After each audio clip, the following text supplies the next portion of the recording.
Busy week. The anniversaries of the bombings of Hiroshima and Nagasaki were this week. And so right now, I just want to acknowledge that, and maybe toward the end we can do like a moment of silence. It's the 75th anniversary, so it's kind of a big deal. A lot of folks did webinars. There were so many gatherings, digital gatherings. So I just wanted to let everyone know that this was a really busy week in the anti-nuke arena. And so I'm going to talk a little bit about that. I have a presentation I want to share, and I'm not sure if it's normal to give time for Q&A during a keynote. I think usually the discussion afterward is where a lot of the interesting topics come up. So I just want to just say thank you for inviting me, and I'm going to share my screen in a minute. Right now, I'll just introduce myself properly as a Diné person. So 1 second here. I'm getting my screen ready to share. Yat e she e Leona Morgan in she, Twitch eatni nishle, Tana Bethany Bashish Chin, Kia Ani Dashiche, Twohuglini Dashanella. They did that Sinelde Shogun, Ado nuclear issues, Banashnish. I don't know if that's the most correct way to say it, but I work on many various nuclear issues, and I'm going to talk a little bit about all of them here today, some of the work I've done in the past. And I know that we're starting a little bit late, which I don't mind at all. I'm just going to run through my slides a little bit quickly. So like I said, so we can have some time to talk a little bit about them afterward. So here is my presentation. Please, okay, so it said let me try this again. I don't know if if any of you can help me with the screen sharing. It got rejected here. I think we're good, yeah. Okay, good. You can see? Is it good? Yes, we can. Okay, great. So yeah, I'm not really sure. I wish I could see some faces out there. It's always hard to give a digital presentation when you can't see who you're talking to. But I've been to an Uplift before. I spoke at the one in Durango a few years back, and then there was another one north or somewhere around Albuquerque, like a couple years ago. Last year, I know you all had it in Gallup, and unfortunately, I wasn't able to attend because I was called to a national meeting. So I'm really glad to be here today. My presentation, if any of you have seen me speak, there's a lot of slides that I recycle, and I usually like to start with this image here, which I think most of you will recognize. For folks, I do presentations often out of the country and for people in the East Coast, and most people don't know what the Four Corners is, or Monument Valley, and so it's really nice to have a conversation with all of you who are, I'm imagining, from the area, and also aware of some of the local issues. I'm sure you've been speaking about different things of like the coal mining, the transition from that, renewables, organizing, those kinds of topics. And so one thing I just want to point out is that this image of Monument Valley is one of my favorite because it's so beautiful. We did a camp out when I was in Hall No. Hall No is an initiative I'll talk about a little bit later, but we did I mean, and I said when I was in Hall No. Right now, Hall No hasn't been super active, but we're still there. And we did an educational tour back in 2017, and we were camping out here in Monument Valley. And one of the things, I don't know how many of you are aware, but there's a lot of radioactive contamination from past uranium mining. So even though it looks really beautiful with the rocks and the moon rising and the stars, there are invisible dangers all throughout the Southwest when it comes to radioactive waste and contamination left from the past uranium mining. So just gonna forward there. So nuclear colonialism. This is a topic that's become, I think the term has become pretty popular as of late. I put together this definition here, which is a compilation from some definitions given by Winona LaDuke, Ward Churchill, and others. And I'll just read it out. It'll just take a minute or less than a minute here. Nuclear colonialism is the systematic dispossession of indigenous lands, exploitation of cultural resources, and the subjugation and oppression of indigenous peoples to further nuclear production of energy and proliferation of weapons, from uranium mining, uranium processing, weapons testing, and waste storage, resulting in the genocide of indigenous peoples, destruction of indigenous cultures, and creation of national sacrifice zones. So the most important thing to point out here is that it includes both the issues related to nuclear weapons production and nuclear energy production. And uranium occurs around the world, mostly in 10 countries. I'll show that in a minute. But the mining is predominantly in indigenous communities worldwide, at least 70% of the time. And right now, there's this push for nuclear as so-called low carbon. This image here of the nuclear fuel chain shows the production of uranium to the end result, which is the nuclear energy and nuclear waste. So this chain, it only depicts the energy side, but if you were going to produce nuclear weapons, you see here at the enrichment plant, if you took the uranium and enriched it to a much stronger concentration, then it can be used for nuclear weapons. And in fact, some of the waste from a nuclear power plant, some nuclear power plants produce plutonium, which is also used in nuclear weapons. So this diagram is really, it's focusing on the nuclear energy production, but because they're so intrinsically bound, you cannot really separate nuclear energy from nuclear weapons. So I just want to make that clear. When we're fighting nuclear colonialism, we're fighting both. We're fighting both the production of electricity as well as the components of war. So the reason why people say that it's low carbon is because this is the nuclear power plant or a nuclear reactor. They only count the carbon footprint at this facility, and they calculate what is the carbon output of the construction, the operation, and the decommissioning. So this here, they would count as the emissions from a nuclear reactor, which is mostly steam, because nuclear power is just a really expensive way to boil water. And that's basically what a nuclear power plant is.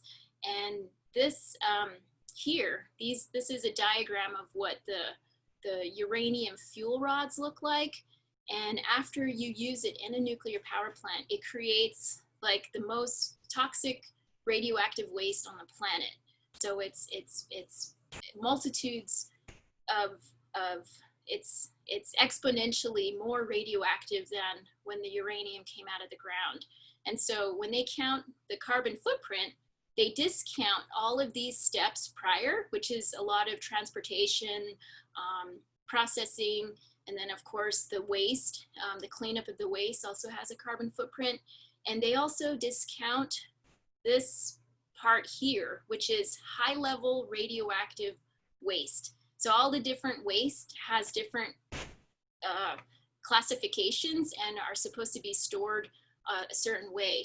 And this relates to White Mesa Mill. I don't know, I didn't really include that in the presentation, but I can talk about that a little bit too.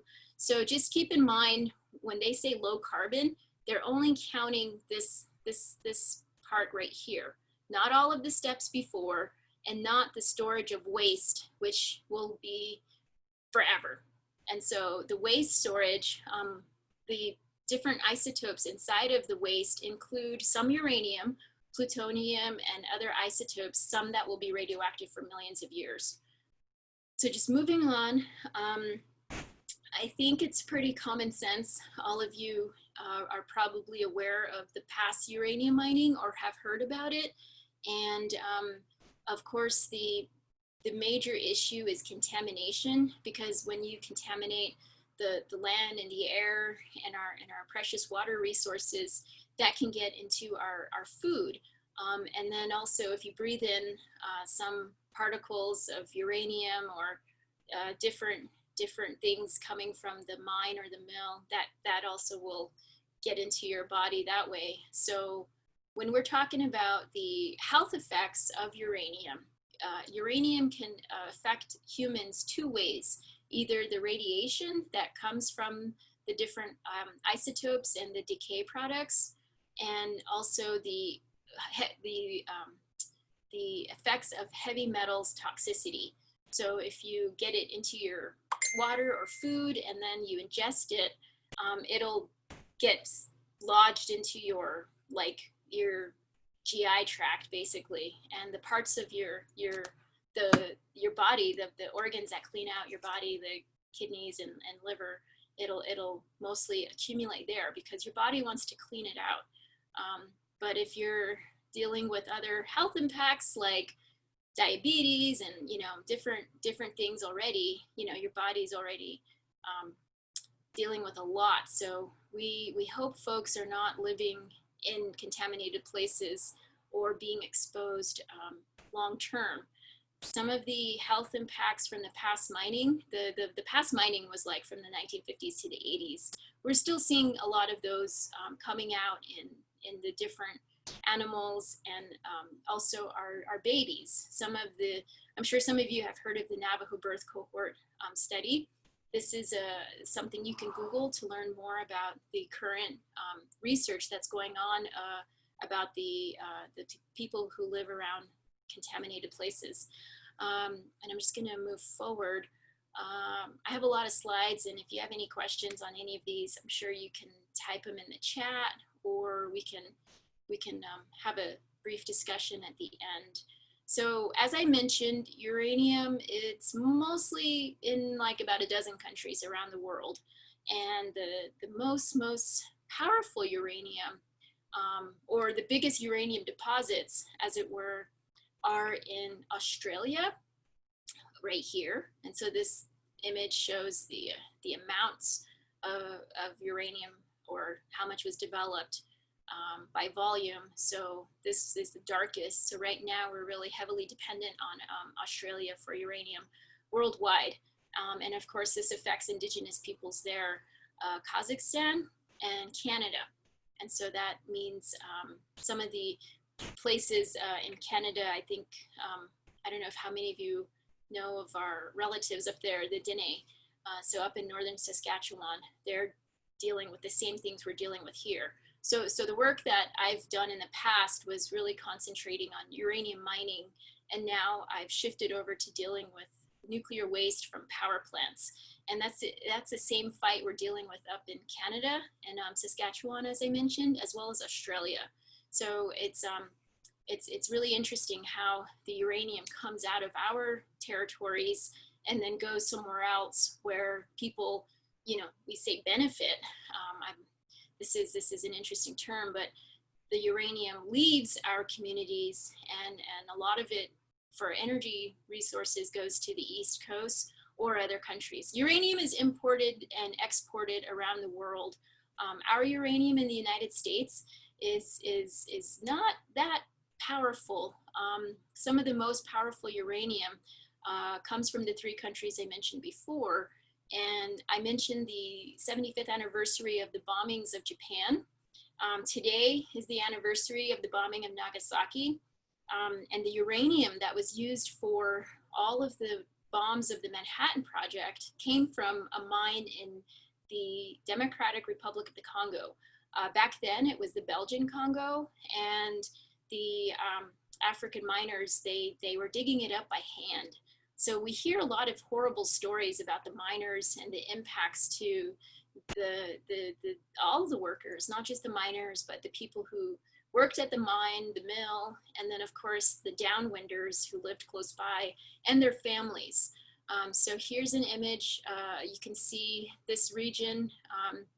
I work with a lot of different organizations, or I guess I'm communicating with a lot of different organizations. Primarily, my work is today with the Nuclear Issues Study Group, and there's a lot of coalitions and groups of people that communicate regularly. So if any of you are interested in getting involved, it's a lot of conference calls and a lot of Zoom meetings. So there's a group that does a monthly call throughout this area called, we call it the Intermountain Region West. So folks are dealing with the different mining up in Wyoming and South Dakota, and then mostly up there for now is where the current mining is. And then in New Mexico, there's no mining right now, but I think all of you are aware of Bears Ears and the administration's push to do mining there, as well as the Grand Canyon. So these areas in red, because uranium has been mined there in the past and there's still uranium there, we are always going to be at we're always going to be threatened by the United States uses of uranium, whether it's for energy or weapons. So right now, there's different bills in Congress pushing for more uranium development because of what I mentioned earlier, the idea that the totally false notion that uranium energy is low carbon. And then Obama, back when he was still in office, he had signed what's called the Nuclear Modernization Act. So that's an expansion of the weapons, and then also not just expanding weapons and increasing the number, but making those weapons more high tech so that they will, shoot their target. Back in 1945, they literally just dropped the bombs from planes. Today, there's a lot of technology to increase the targeting of how those weapons are used. And there's US nuclear weapons all over the country and all over the world at other bases in other countries. And in Albuquerque, where I live, I'm talking to you from Albuquerque, there's also an arsenal here of at least arguably about 2,500 nuclear weapons in just outside of the city, just to the south a little bit, because we have 2 nuclear labs in New Mexico. New Mexico has a very extensive amount of nuclear facilities. It's really sick, actually. The state is highly dependent on the funding. So how did this happen? How did uranium mining happen in the United States, and especially on Denipicaya? So these are some of the laws and steps that were used in colonization of our country here. And all over the world. It started with the doctrine of discovery, which is still used today. Mining, the mining law of 1872, was specifically designed to promote white settler colonialism. I guess I didn't finish typing out colonialism here, but it's still used today in its form of law that was created in 1872. This law basically says that any entity can mine on US public lands as long as they can prove that it's profitable. And US public lands today, back then, they use this law to promote people going out west, to promote manifest destiny and to take ownership of the land.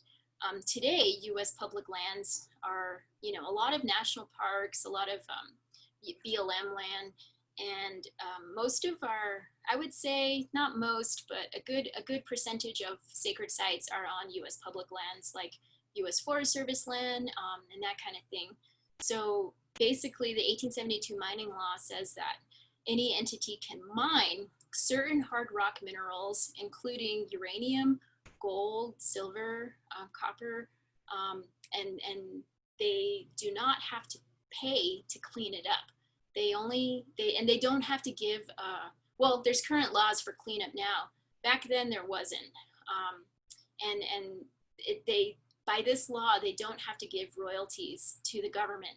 So the company can mine as much as it wants and only has to pay a standard fee. Back in 1872 was probably a lot of money. Today it's less than $10 a year. That this fee that big mining companies have to pay is less than $10 a year without giving any royalties or any profit sharing to the state or the federal. So that's a really intense law that people have been wanting to fight and change, but the reality is whenever you open up a law in Congress, it can always make it worse. You know, we want to make it better, we want to change it. A lot of the organizing I do is going through the policy route, and a lot of it is issue based, but it's for the protection of our people, our homelands, our Mother Earth, and of course our future generations. And as I mentioned today, there are a lot of pushes in Congress for new nuclear, including the Green New Deal. I think, I don't know how many of you are paying attention to the election, but Biden and his camp are definitely in favor of new uranium mining as a so-called solution to climate change, as is AOC, which is really disappointing. So I hope some of you, if you're in contact with congressional folks, this is something we need to educate our elected officials on. For now, I think the most important thing is that we ourselves are educated first. So most of my work is just doing presentations like this and talking to interested parties. All of you, I'm hoping, are somewhat aware of the abandoned uranium mines. I think when I think of Uplift, I think of a lot of young people like out in the out in nature, out camping. And this is, I don't know if this is a stereotypical idea, but every time I've gone to an Uplift gathering, it seems like you all are really outdoorsy type of people. And it's important if you're camping in some of these places that I mentioned, where there's a lot of uranium contamination, just to be aware of it. I know you cannot sense uranium with your human body. I actually started a project called Radiation Monitoring Project with a couple of friends to help people understand what is radiation and how to measure it. And this might be something for the future, but if Uplift is going out to a place on this map where you can see that there's abandoned uranium mines, it would be good to, test the earth where you'll be camping and hanging out for different levels of radiation. So on this map, you can see that the map is by color. So there's 15,000 abandoned uranium mines in the country. As I mentioned, the uranium boom from the 50s to about the 80s was mostly for weapons. I would say, so some people say from the 50s to the 70s, so that was all for weapons. Once after the 70s, the uranium was then used also for electricity, but there was no laws, there was no regulations saying to clean up the abandoned uranium mines. So this is how people ended up taking home, things from abandoned uranium mines to build their houses with. There was no regulations, there was no oversight prior to NEPA and some of the later laws that were for the protection of our water and our communities, like the Clean Drinking Water Act and things like that, or the Clean Water Act. So the boom from the 50s to the 70s, it was before all those laws were created. And so we're left with lots of contamination, and the darkest areas on the map are right in the Four Corners region.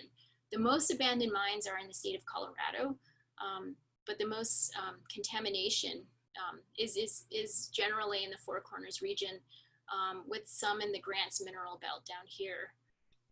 And if you see on the map, EPA's number is different than DOE. EPA also counts 75% of those on federal or tribal lands. We'll say indigenous lands. Down here, the DOE claims about 11% are on tribal lands. But as we all know, because this is the whole country's occupied territory, it's 100% indigenous lands.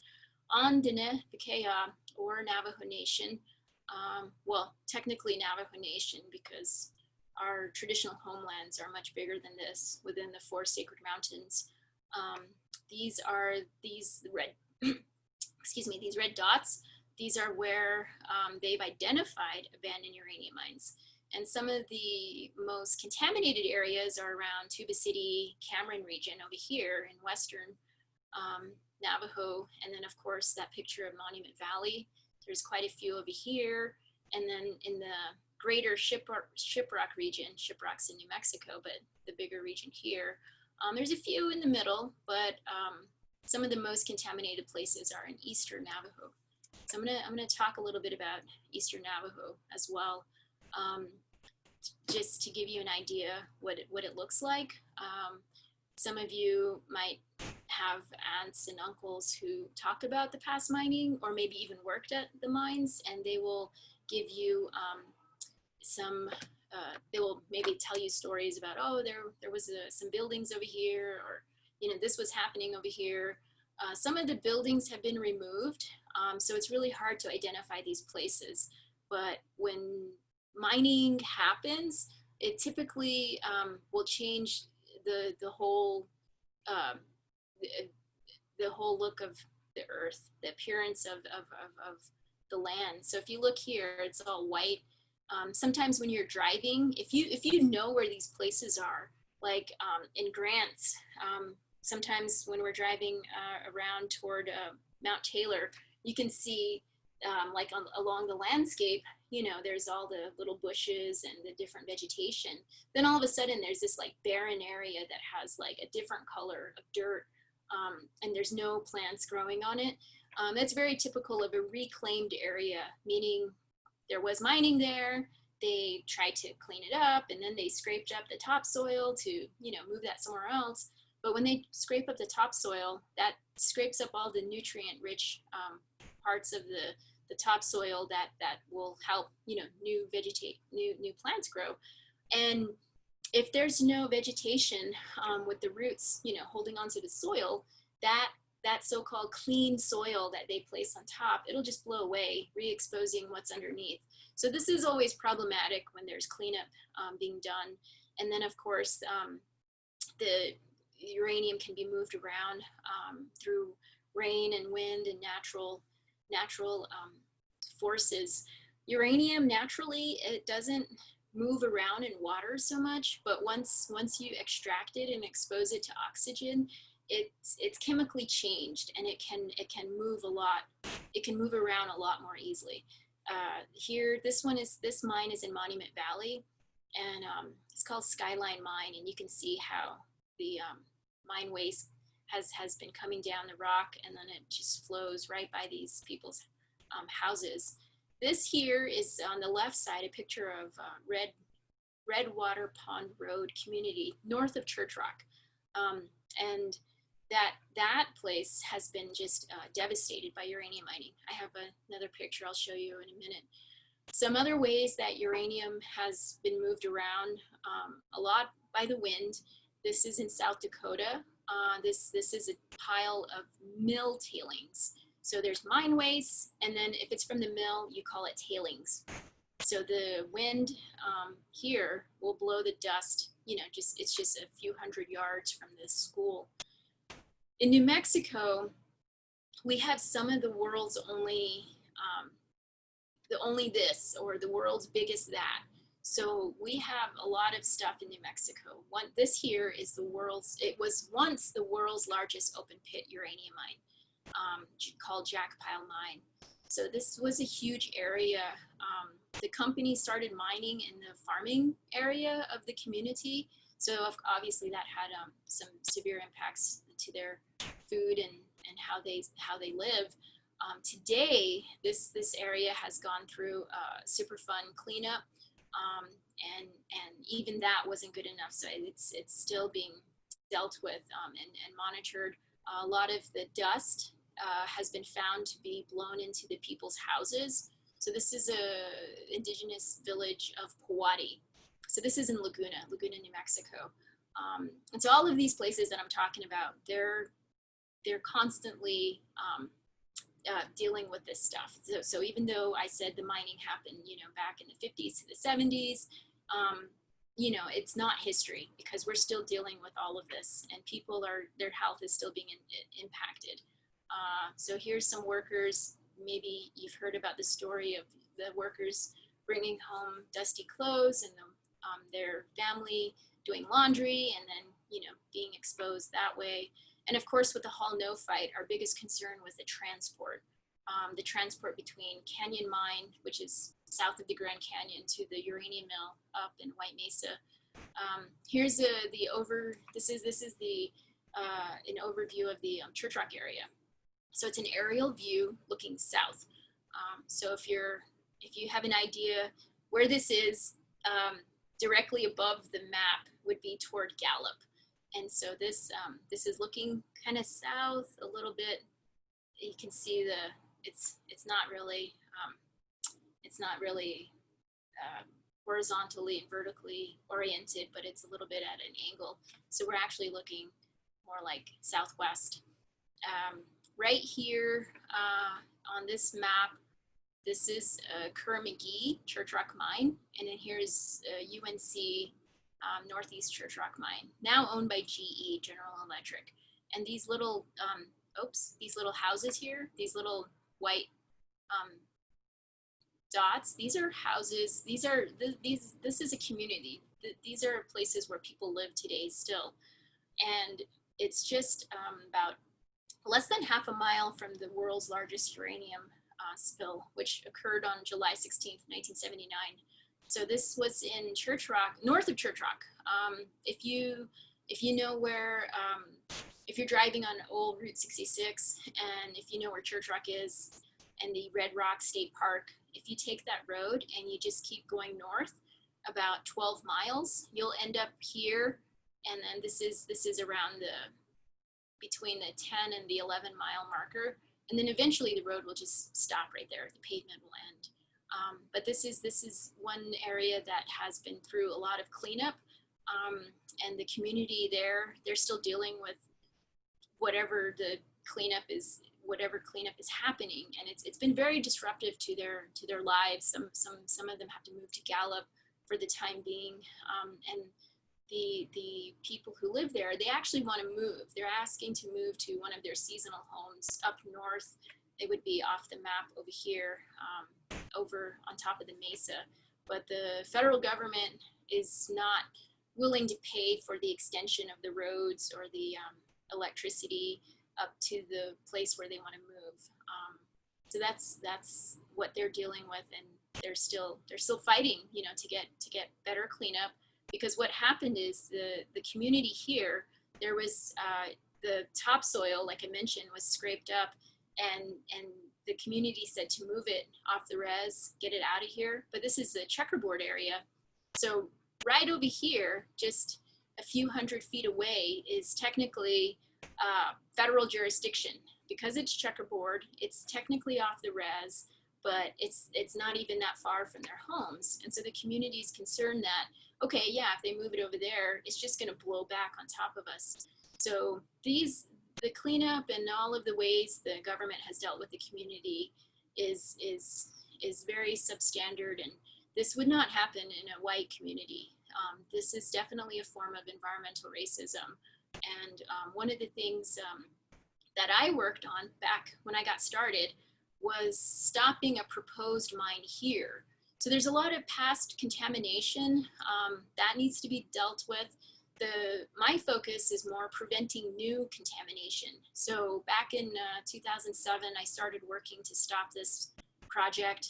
It was proposed by Hydro Resources Incorporated. Later, they changed their name to Uranium Resources Incorporated. And some of our own Navajo council delegates were supporting this, as well as the president of the Church Rock chapter.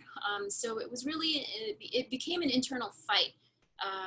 The company wasn't very present, and it was a lot of dîner on dîner conflict. But in the end, we were able to stop the mining. The Navajo Nation passed a law in 2005 saying no uranium mining on the Navajo Nation. But of course, we have all these checkerboard areas and pockets of land where private companies can go in and still mine. But we also have a law saying no transportation of radioactive materials over Navajo Nation. So this mine, it's like 30 feet from the state highway. And so because they couldn't transport uranium over those 30 feet, that's what won the fight at the end of the day. So it's a lot longer story, but we were successful in 2014 to stop that new proposed mine. And ISL mining is different than the other type of mining. The other type of mining is conventional mining, where you get the rock out of the ground and you take it to a mill and you crush it and grind it and process it to make yellow cake. This is where you just inject chemicals into the aquifer, and then it oxygenates it and loosens up the uranium, and then they just pump it back up.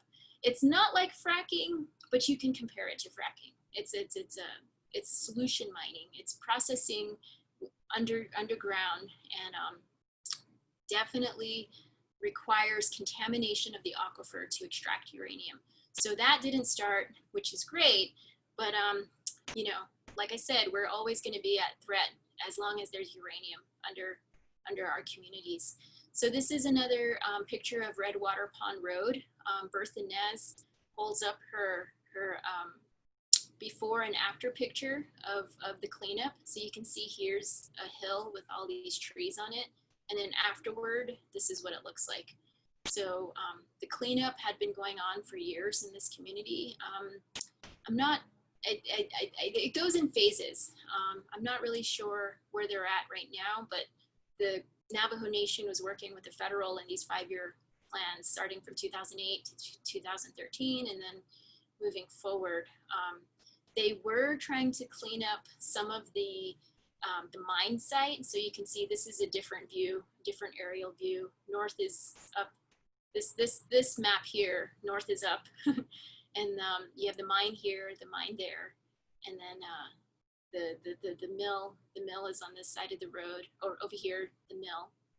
In this picture, this is an older diagram, but what was happening just, I think it was last year, I want to say last year, there was a proposal to dig up some of the mine waste and put it on top of the mill waste. So that means moving waste from over here to over here. So it's not really cleanup, it's just kind of moving it around and burying it within the region. So this is something that still needs to be dealt with. And then of course the 1979 Church Rock spill has never been fully studied. They do look at the site just around the property line of the company, but outside of that, private land, imaginary line boundary, there's been no real studies. And this became really problematic in 2015 when we found a lot of uranium in the drinking water downstream in the Sanders region. This is a picture of Edith Hood, one of my personal heroes. She spoke at the Uplift conference last year. She's the coordinator and primary contact of the Redwater Pond Road Community Association. She worked at the mill for about 5 years, and they never explained, the dangers and the risks. And so she's still fighting to get their funding to go and move their home site. And she thinks that the Navajo Nation and the federal government are just waiting for her to die. So this is something she said often, that she thinks they're just, they're not really going to do it. They're just waiting for her to die so that they can, move on to something else, I guess. And they started organizing the community walks on the 30th anniversary of that spill. This is a picture from 2009. There's a lot of folks that came together there. And the event, it grows every year. This was more recently, and then last year, this was the 40th anniversary. This is Larry King, who worked at the mill, and he always retells the story. So he's standing off the side of the road with the where the spill site occurred, and he's telling the story about getting called into work and driving up the road and then seeing the Puerco River full of water, which made him wonder, where did all that water come from? Because it hadn't been raining. So he retells the story there. And then these are some pictures of a little goat that was born with no hair. And the date on these pictures is 2006. So if you read this little caption here, this is one of the displays that the community shows at their commemoration event. This goat lived only for 30 minutes, and it shows how the impacts are still very visible, even though the mining was decades ago. So, excuse me, the work I did, like I mentioned, the radiation monitoring project, we've completed our goals for this project. The project is, it was basically to get a bunch of radiation detectors or Geiger counters, and then distribute them in communities that were having problems with radiation. We did about 10 trainings in different communities in New Mexico, South Dakota, and then a couple in Chicago. So I do have a bunch of radiation detectors still with me, and maybe in the future, if this is a workshop any of you are interested in, we still have access to the vendor who makes the Geiger counters, and he's more than willing to work with community groups to, get a decent price for buying a radiation detector. We did some monitoring. This workshop we did in Sanders right around the time when the contamination was found in the drinking water. At that time, in 2015, it was in August, that the water company sent out a letter telling the people, yes, there's 2 times the level of legal allowable amounts of uranium in your drinking water. And the letter was like, just, try not to drink too much water. I think they were telling the community not to give any to the babies and to little kids, but for adults, maybe a liter a day was safe. And they issued that letter on August 4th, 2015.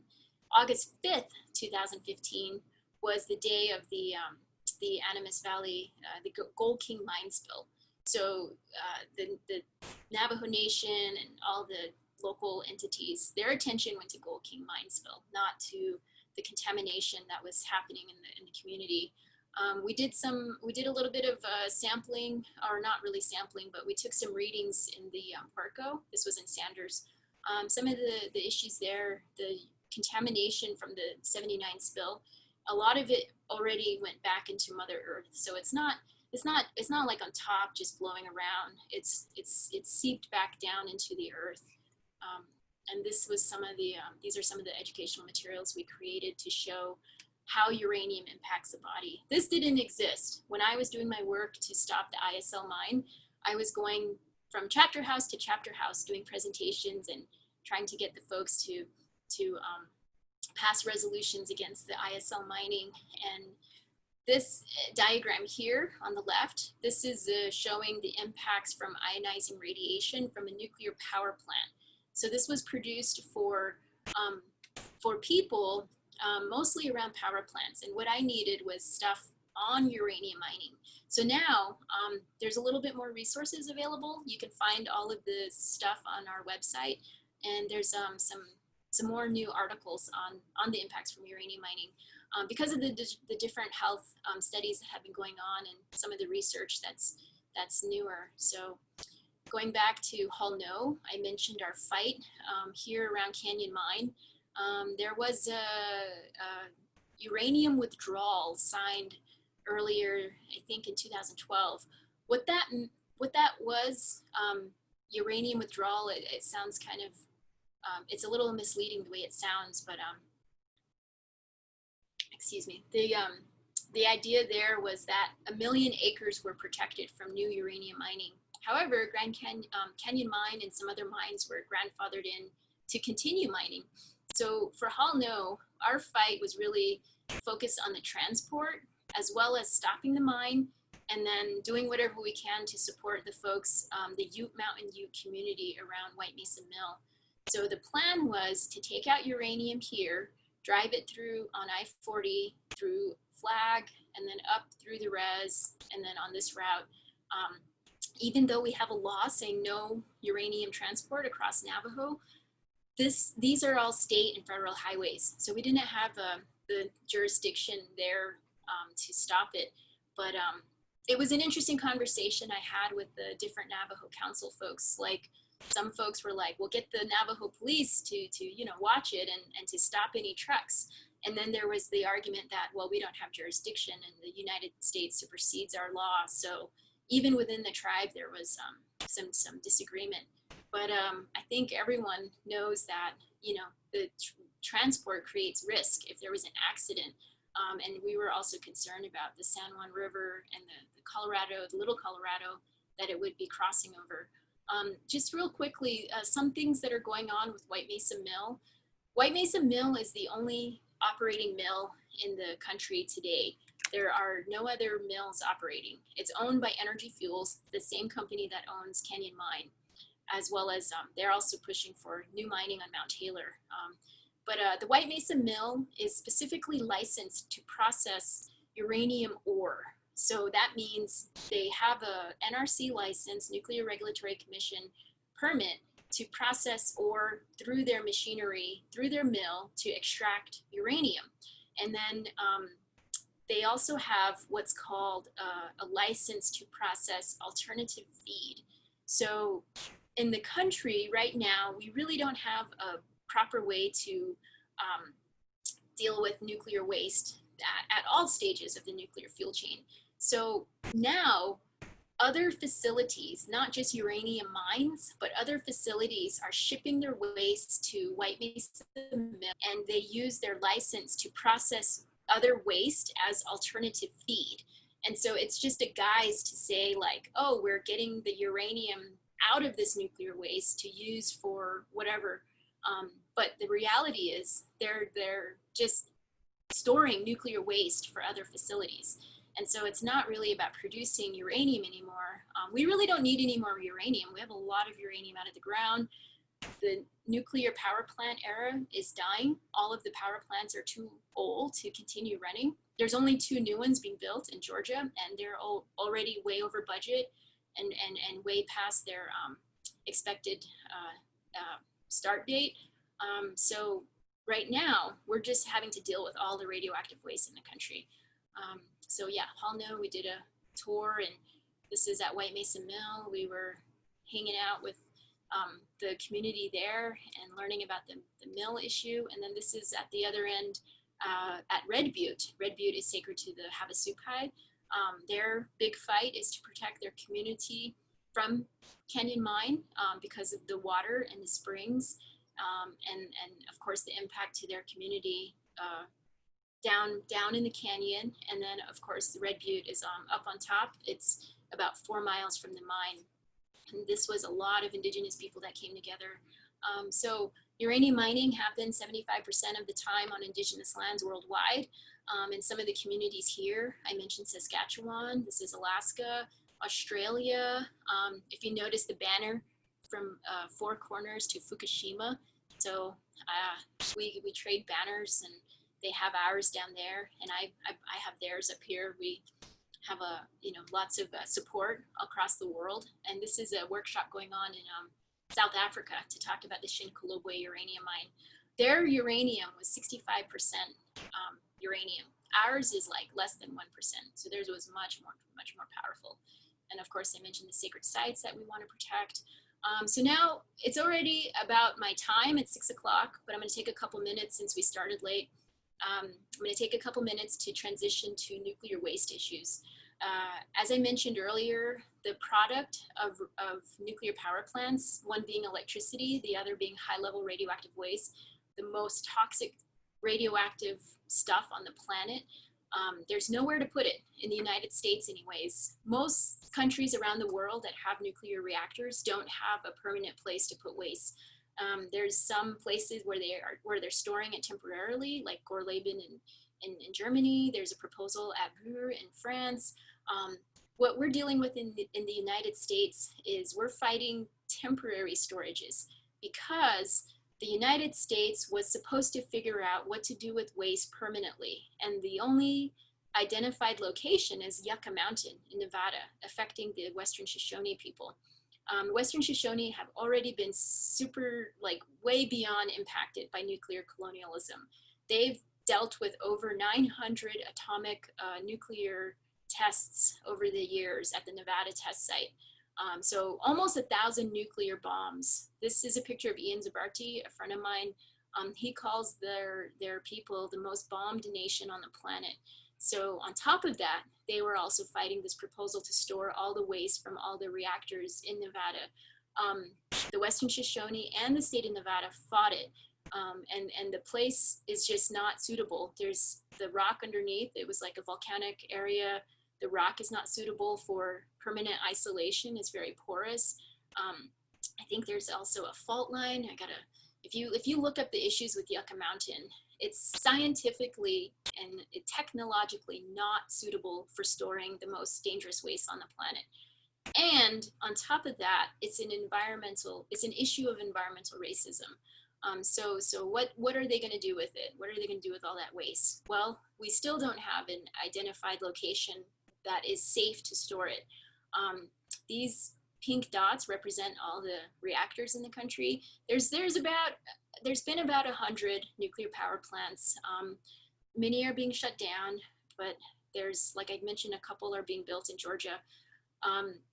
All of them are going to be shut down within the next few years. And there's a company called Holtec International that is trying to buy these power plants to decommission them. And they're telling the communities, especially up here in New England, they're telling the communities that the people in New Mexico want this waste. Can you believe it? They're telling our neighbors across the country that we want it, that we are happy to take it. And it's because of this handful of mostly older white men who own this company called Eddie Lee Energy Alliance down in Southeast New Mexico. They invited Holtec to come out.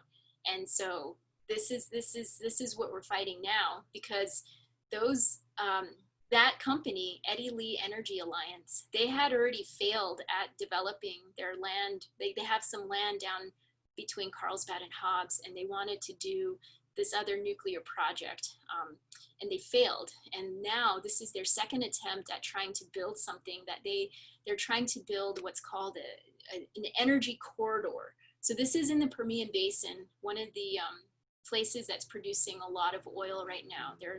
There's a lot of oil development, a lot of drilling and fracking, even just like within miles of the Holtec site.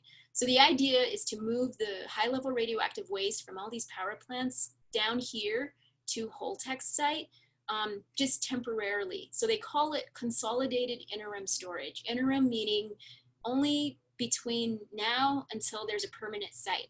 So the permit application is for 40 years. They can extend it twice, meaning it could be 120 years that we store this waste temporarily. But we think if they bring any at all, that's it. They're never going to move it again. And so, yeah, basically, we're trying to fight this. Right now, there's an open comment period. People can send letters to the NRC up until September 22nd. And there's actually not one, but there's two sites. One is, okay, so this one here, Holtec, is proposing to store at least 173,600 metric tons of radioactive waste. I mean, that's a really big number. Like, what does that mean? So right now in the country, all of these power plants have produced high-level radioactive waste over the past few decades, and altogether it's about 80,000 metric tons. Well, Holtec's proposal is to store more than double that. Just to give you an idea, the big garbage island in the Pacific, it weighs about 87,000 metric tons. So two of those basically is what they're proposing to store in New Mexico. Moving eastward 40 miles to the east, the second site is in Texas, and they're proposing to store 40,000 metric tons. That's about half of the waste that exists now. But they're in business with a French company So we're also concerned that France, one of the most nuclear powered countries in the world, could be possibly importing their waste here. So this is a big issue. It's what I'm fighting. And just to overlay the previous map I showed you with the uranium deposits, here's the uranium deposits. And so they take the uranium from our land, move it somewhere else for energy and weapons, and then they're trying to bring the waste back to us. This is just, it's insane. And I just wanted to end by reminding folks that you can't separate the use of uranium from so-called civilian and military use. So in Japan, that's one of the issues. A lot of people think that peacetime use of nuclear is okay, like nuclear energy. So they separate it from the weapons use. Of course, they're really against the weapons, but we need to stop both nuclear energy and nuclear weapons. We need to work together to do this. And so this is a picture of us, camp I was a part of in France, and a lot of people from all over the world dealing with both sides of the issue, as well as people fighting uranium mining. And so that's my presentation. I just wanted to end by letting folks know I have a lot of information I didn't share in the chat because I'm too busy talking, but we do have some draft letters that folks can use to send to the Nuclear Regulatory Commission. And just lastly, you know, the work that I do and a lot of folks is not really based on any kind of political ideology. I'm traditionally, you know, we were just Diné. We always were working for the protection of our sacred places, our future generations, and to stop nukes inherently is anti-military, anti-imperialist, anti-colonial, anti-extraction, anti-capitalist, anti-racist.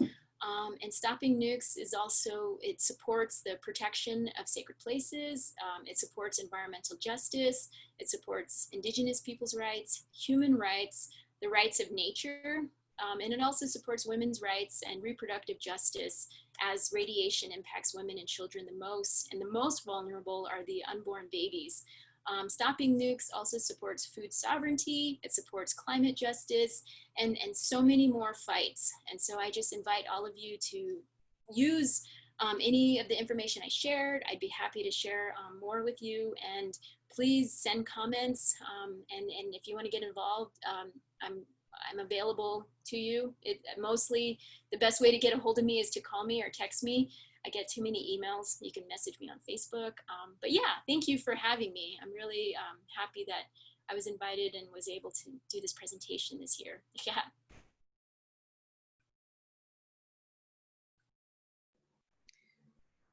Thank you so much, Leona. I just threw a question in the chat. I know we're technically over, but I would love to hear your thoughts. And if it's okay with you, if anyone else has questions that they either want to ask in the Q&A feature, or you can type it in the chat and we'll see that as well.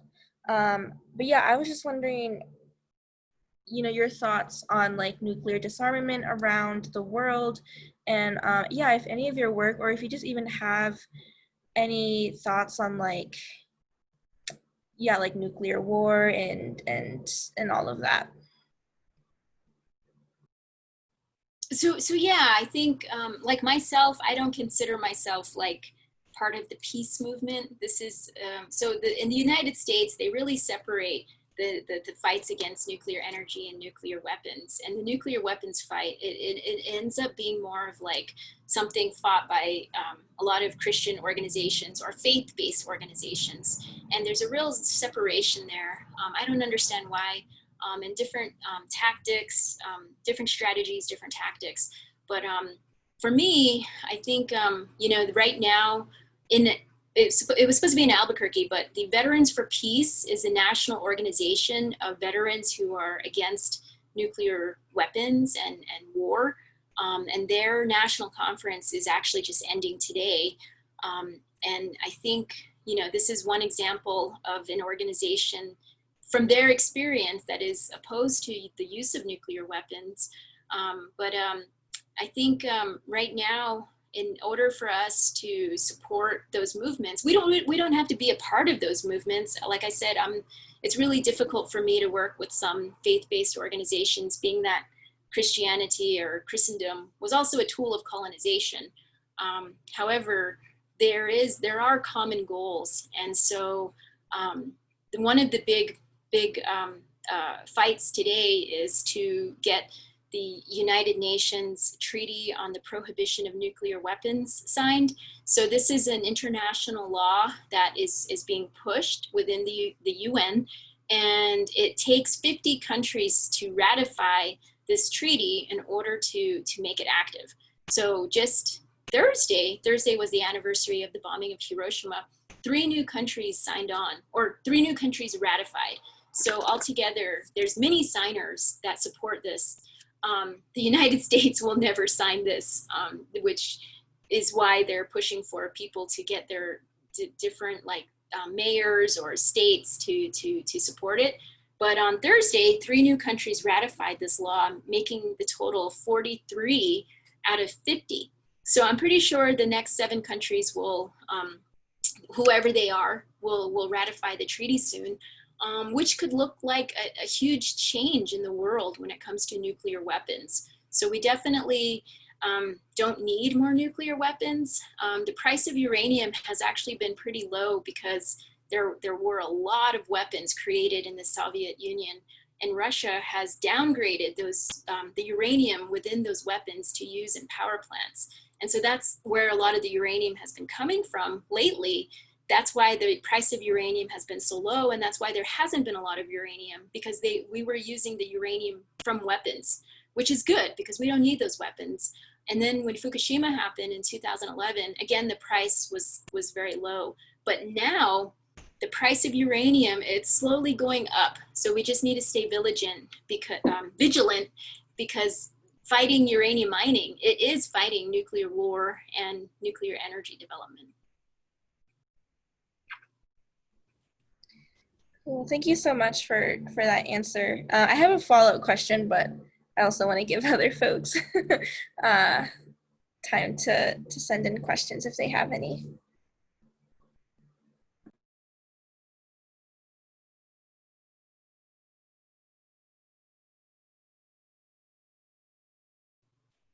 Okay, I don't see any questions, but I'm willing to stay on. I know we're over time. I'm willing to stay on a little bit longer, and I also want to send the links to our letters. So we're asking people to send letters to the Nuclear Regulatory Commission against these proposals for high-level radioactive waste storage, so-called temporary storage. And the fight that against Holtec, we call it Halt Holtec. And so I'm putting the sample letter here in the chat. But yeah, I'm willing to take more questions. The other company that we're fighting, this is called Waste Control Specialists, and they're working with a French company. So I also have the link for the WCS proposal here to send letters.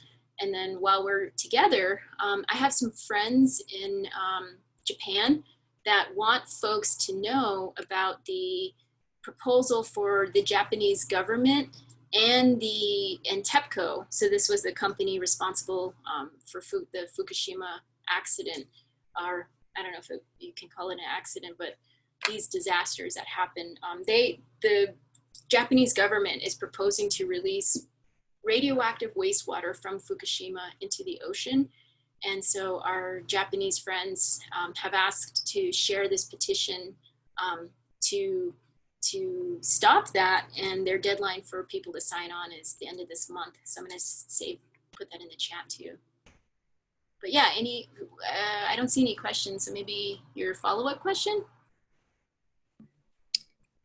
Yeah, I'm not sure if you also don't have to answer my questions because I feel like they might be a bit out of your scope, but I guess I'm just wondering, or I am thinking a lot about, I think, just nuclear weapons that are produced by the state and produced by governments across the world. And I'm wondering, like, in your mind, what happens to those weapons? Like, because I'm assuming they have to be stored somewhere. And I'm assuming that just, the way that environmental racism work, that sometime in the future they are going to be stored close to like ancestral or sacred sites, close to BIPOC communities. Yeah, I guess I'm just wondering if you have thoughts or ideas on like the storage of nuclear weapons themselves, especially in the future as we move forward. Yeah, well, they're right now.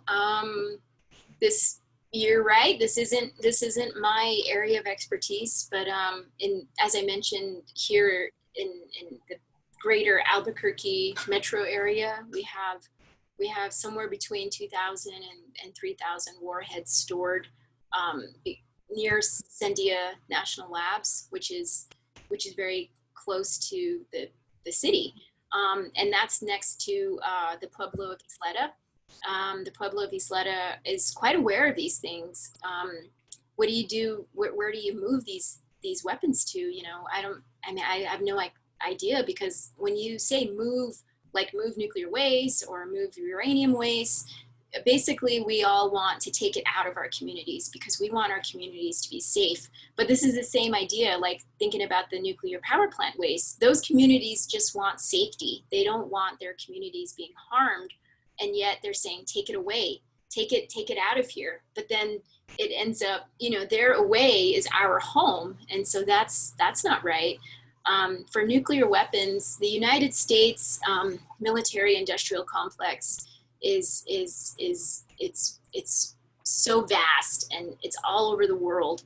Like right now, they're expanding their presence in Japan, and they're really not going through any like legitimate process. It's just kind of like as like manifest destiny all over again. They're just taking over areas and occupying them for military uses.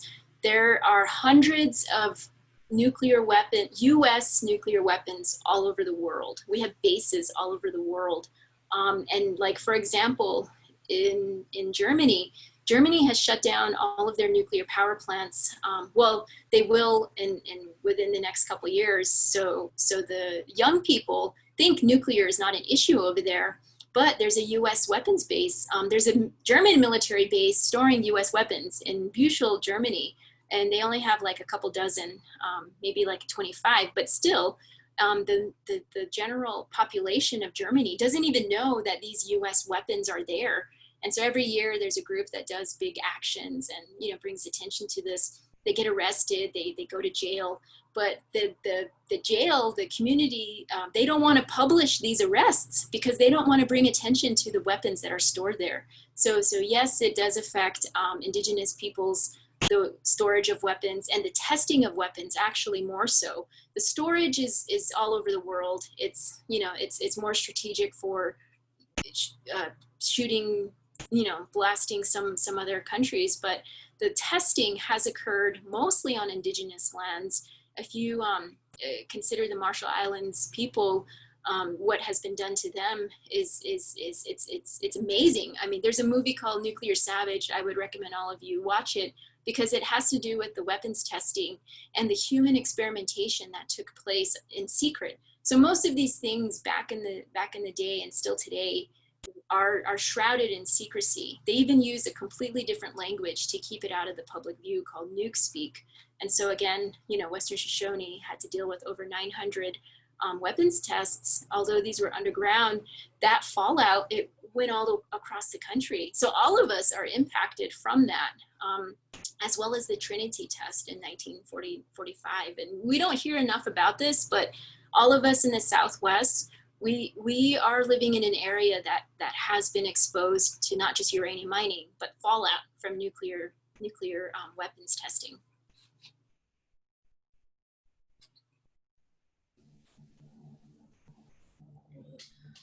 Thank you so much, Leona. I think it's really nice how you've painted this sort of like international picture of this kind of like nuclear uranium chain. I think it's really important to connect those dots, and it sounds like just this also picture of solidarity across the world as well. So I really appreciate Appreciate that as well. I think we're coming to the end. I know a lot of us have been on Zoom like the entire weekend, so I think we might be a little zoomed out. We are recording right now, and hopefully we'll be getting the recordings out to everyone within a week or so. But yeah, thank you so much for joining us. It's really great to be able to have you. And yeah, I think this is the end of the weekend, Ella. I don't know if you I don't have anything planned to say. I don't have anything planned to say either, other than to say just thank you so much, Leona, again for coming in and for joining us and for sharing your wisdom. You know, I am so in awe of everything that you just shared. I'm just like, whoa, that's all of the areas that I go camping. Even just thinking about the Four Corners region, right? It also strengthens my devotion to this region, right? As you know, as uplifters and as folks that are in community with these mountains and with these lands. Yeah, and just want to say my thank you again to you. Well, thanks for having me. And you know, we call it a chain because the idea of the industry and the government say cycle, nuclear fuel cycle, but I'd like people to start using the terminology uranium fuel chain, because a lot of times the people in the East Coast, when I started working with them, they didn't even know about uranium mining. And so we try to keep everything, Nuclear Issue Study Group, we try to fight all of it, not just energy or weapons, but the uranium mining, I think, is really important for us to stop, because that's what fuels both nuclear energy and weapons. So, and you can't recycle it. That's the lie they're selling. You can reprocess it once, but it makes more waste. So I'd love to talk with you more about it. I'm excited to get to know Lyrica more, and maybe next time I can do a workshop using the Geiger counters and how to measure, you know, radiation at your next event. I'd love to do that. We'd love to do that. Yes. We also have webinars frequently where we have like a series of events around a certain topic. So maybe we can work on that. That's amazing. Well, I'm going to go ahead and stop recording because we did want to save your session so that way we can upload it to YouTube for all of the folks to see.